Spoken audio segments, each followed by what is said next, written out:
خواتین و حضرات، السلام علیکم ورحمۃ اللہ وبرکاتہ۔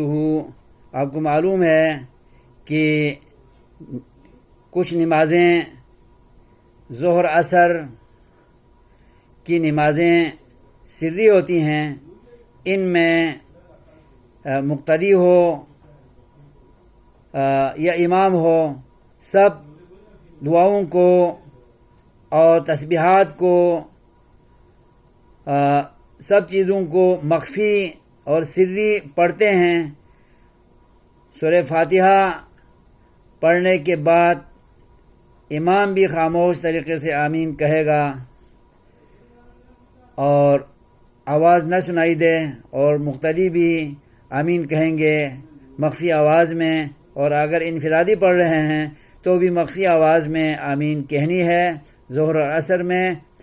اور مغرب عشاء کی تیسری اور چوتھی رکعت میں بھی مخفی آواز میں آمین کہنی ہے سورہ فاتحہ کے بعد۔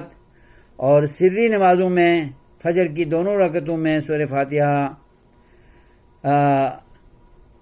اور سورت جس میں تلاوت ہوتی ہے، تو سورہ فاتحہ پڑھنے کے بعد جب امام وَلَضَّالِّينَ کہے تو اونچی آواز سے آمین کے الفاظ کہنے چاہیے۔ اس کا معنی ہے اے اللہ میری اس عبادت کو قبول فرما۔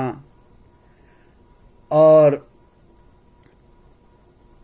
مغرب کی دو پہلی رکعتوں میں بھی سورہ فاتحہ کے بعد آمین اونچی آواز سے کہنی ہے، اور عشاء کی پہلی دو رکعتوں میں قرات جہرن ہوتی ہے، اس میں بھی آمین اونچی آواز سے کہنی ہے۔